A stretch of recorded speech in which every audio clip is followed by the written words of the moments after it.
నమస్కారం. మహిళలందరికీ శ్రావణ మాస శుభాకాంక్షలు.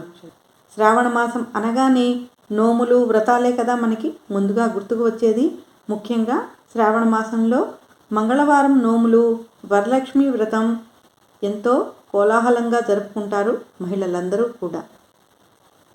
ఈరోజు మనం శ్రావణ మాసంలో పార్వతీదేవి అనుగ్రహం కోసం ఆచరించే మంగళగౌరీ వ్రత విశేషాలను తెలుసుకుందాం. ఈ వ్రతం ముఖ్యంగా కొత్తగా పెళ్ళైన అమ్మాయిలు సుమంగళితనం కోసం ఆ సర్వమంగళాదేవి అయిన పార్వతీదేవిని ప్రార్థిస్తూ చేసేటువంటి నోము. ఈ వ్రతం చేయడం వలన కలకాలం సువాసినులుగా ఉంటారని ప్రతీతి. సాక్షాత్తు శ్రీకృష్ణుడు ద్రౌపదికి ఈ వ్రతం గురించి చెప్పినట్లుగా మనకి పురాణాల ద్వారా తెలుస్తుంది. ఇప్పుడు వ్రత విశేషాలను మనము తెలుసుకుందామా? శ్రావణ మాసంలో 4 లేదా 5 మంగళవారాలు వస్తే అన్ని మంగళవారాలు ఈ నోమును ఆచరించవలసి ఉంటుంది. ఈ వ్రతం చేయడానికి ముందుగా పసుపుతో గణపతిని చేసి సమంత్రక పూర్వకంగా గణపతిని ఆవాహన చేసి షోడశోపచార పూజలు చేసి గుడం అనగా బెల్లం నైవేద్యంగా సమర్పించి పూజను ప్రారంభించాలి. అలాగే పసుపు రాసిన దారానికి పూలను అమర్చుతూ 9 గ్రంథులు అనగా 9 ముళ్ళు వేసి తోరాలను తయారు చేసి పెట్టుకోవాలి. ఒకటి అమ్మవారి కోసం, రెండవది పూజ చేసే ఇల్లాల కోసం, మూడవది మొదటి వాయనం తీసుకునే ముత్తైదువు కోసం. ఇలా తోరాలను తయారు చేసుకున్న తర్వాత పార్వతీదేవి విగ్రహాన్ని కానీ చిత్రపటాన్ని కానీ మీ ఆనవాయితీని బట్టి అలంకరించిన పీటపై ఉంచి పూజను ప్రారంభించుకోవాలి. అమ్మవారికి గంధము కుంకుమ పెట్టి పువ్వులతో అలంకరించాలి. తరువాత ఆచమనం చేసి సంకల్పం చెప్పుకొని పూజను ప్రారంభించాలి. ఇప్పుడు అమ్మవారిని సమంత్రక పూర్వకంగా ఆవాహనం చేసి సకల షోడశోపచార పూజలు చేసి ముందుగా అధాంగ పూజ, అటు తర్వాత అష్టోత్తర శతనామాలతోటి అమ్మవారిని అర్చించాలి. పూజ పూర్తి అయిన తర్వాత కొబ్బరికాయ కొట్టి శనగలు, పరమాన్నం, చలిమిడి, పులగం వంటి నైవేద్యాలను అమ్మవారికి సమర్పించి దీపం దర్శయామి, ధూపమగ్రాపయామి అంటూ చివరగా కర్పూర నీరాజనం ఇవ్వాలి.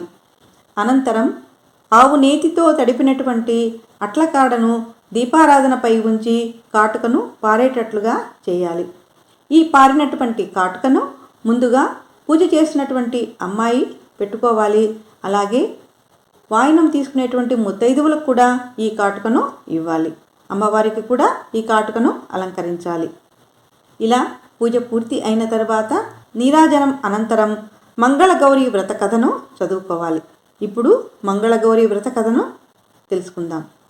పూర్వం కృతయుగంలో దేవతలు, రాక్షసులు కలిసి అమృతం కోసం క్షీరసాగర మథనం చేసే సమయాన అమృతానికి ముందుగా కాలకూటం విషం పుట్టుకొచ్చింది. దానిని చూసి భయకంపితులైన దేవదానవులు పరమేశ్వరుని శరణుజొచ్చారు. ఆ సమయాన పరమేశ్వరుడు మందహాసముతో చిరునవ్వు నవ్వి ఇప్పుడు నేనేమి చేయను అని పార్వతి వైపు చూశాడు.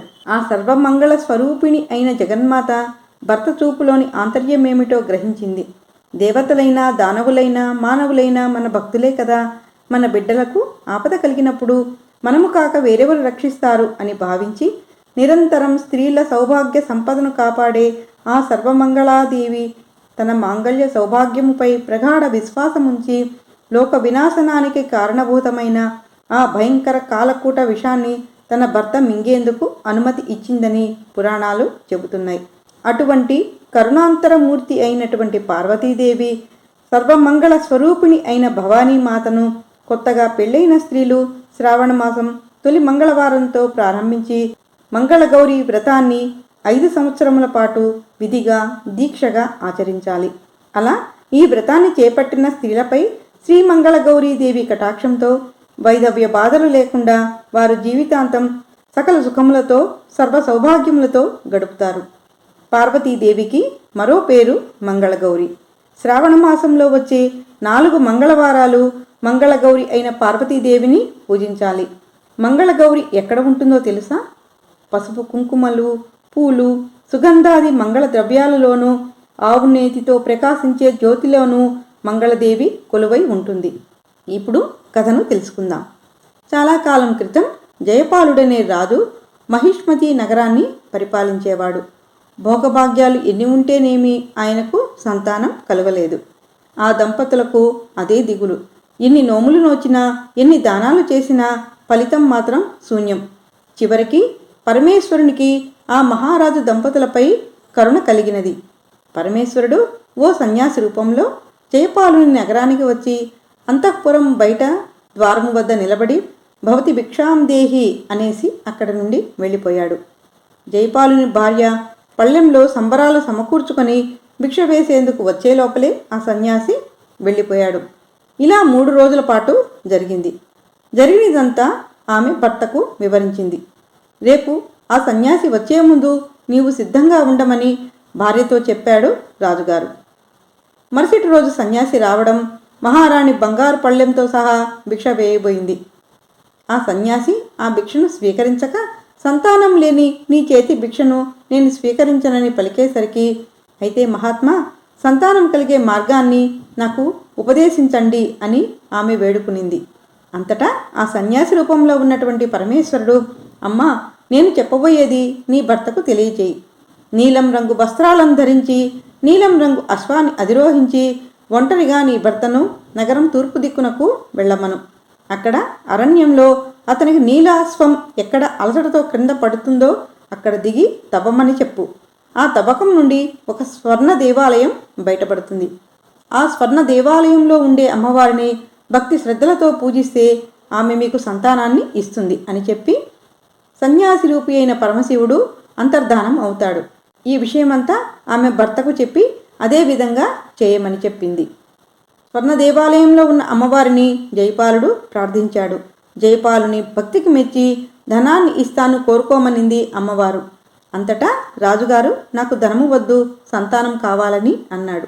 అప్పుడు అమ్మవారు ఇలా పలికారు, దీర్ఘాయువు వైదవ్యము కల కన్య కావాలా, అల్పాయుష్కుడు సజ్జనుడు అయిన కుమారుడు కావాలా అని కోరుకోమని అడిగింది. అప్పుడు రాజు పితృదేవతలను ఉద్ధరించేందుకు కుమారుడే కావాలని కోరుకున్నాడు. అప్పుడు ఆ దేవి ఆ రాజును తన పార్శ్వమున ఉన్న గణపతి నాభియందడుగు వేచి చింతనే ఉన్న చూతపక్ష ఫలాన్ని నీ భార్యకు ఇవ్వు అని అంతర్ధానం అయింది. జయపాలుడు ఆ వృక్షానికున్న పండ్లన్నీ కోసేసరికి గణపతికి కోపం వచ్చింది. ఇందుకు ఫలితంగా నీకు జన్మించే కుమారుడు 16వ ఏట సర్పం బారిన మరణిస్తాడని గణపతి రాజుగారిని శపిస్తాడు. ఈ విధంగా కొన్నాళ్లకు జయపాలుని భార్య ఒక కుమారుని కనింది. కుర్రవాడికి వయసు వచ్చింది. వివాహం జరిగితే కుమారుడికి ఆయుష్ పెరుగుతుందేమోనని భావించి కుమారుడికి వివాహం చేద్దామని ఆమె భర్తతో అన్నది. అంతటా రాజుగారు కాశీ విశ్వేశ్వరుని దర్శించి వచ్చాక వివాహం చేద్దాం అని చెప్పి తన కుమారుణ్ణి అతని మేనమామతో కలిసి కాశీకి పంపించారు. త్రోవలో వారిద్దరూ ప్రతిష్టానపురం అనేటువంటి రాజ్యానికి చేరుకున్నారు. అక్కడ వారిద్దరూ ఓ సత్రంలోకి ప్రవేశించారు. అక్కడ కొందరు కన్యలు ఆడుకుంటున్నారు. వారిలో సుశీల అనే ఒక కన్య మరొక కన్యతో గొడవపడగా ఆ కన్య సుశీలను ముండా రండా అంటూ కోపంతో దుర్భాషలాడుతుంది. అప్పుడు సుశీల, మా అమ్మగారు మంగళగౌరి వ్రతం చేస్తుంది కాబట్టి మా కుటుంబంలో ఎవరు ముండలు రండరు ఉండరు అని కోపంతో అంటుంది. జయపాలుని కుమారుడు శివుడు, ఇతని మేనమామ ఇదంతా జరిగేటప్పుడు అక్కడే ఉన్నారు.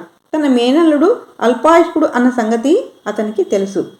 మా ఇంట్లో ముండలు రండలు ఎవరు ఉండరు, మా అమ్మ శ్రావణ మంగళ గౌరి వ్రతం చేస్తుంది అన్న సుశీల మాట వినేసరికి శివుని మేనమామకు ఒక ఉపాయం తోస్తుంది. సుశీలను శివుడికిచ్చి వివాహం జరిపిస్తే అతనికి తప్పకుండా మంగళగౌరీ దేవి అనుగ్రహం లభించి పరిపూర్ణ ఆయుష్కుడు అవుతాడని భావిస్తాడు. మేనల్లుడు శివునితో సహా శివుని మేనమామ ధ్యానంలో ఉన్న సుశీల తల్లిదండ్రుల వద్దకు చేరి శివుడనే బాలుడు నీ కూతురికి తగిన భర్త అని దేవుని వాక్యంగా వారిని నమ్మిస్తాడు. దాంతో సుశీల శివుడుల వివాహం జరిగిపోతుంది. పెళ్ళైన ఆ కొత్త దంపతులు ఆ రాత్రి బ్రహ్మచర్య వ్రతాన్ని పాటిస్తారు.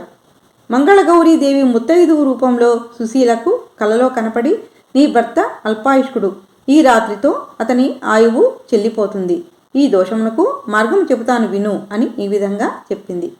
కొద్దిసేపట్లో ఒక కృష్ణ సర్పము నీ భర్తను కరవడానికి వస్తుంది.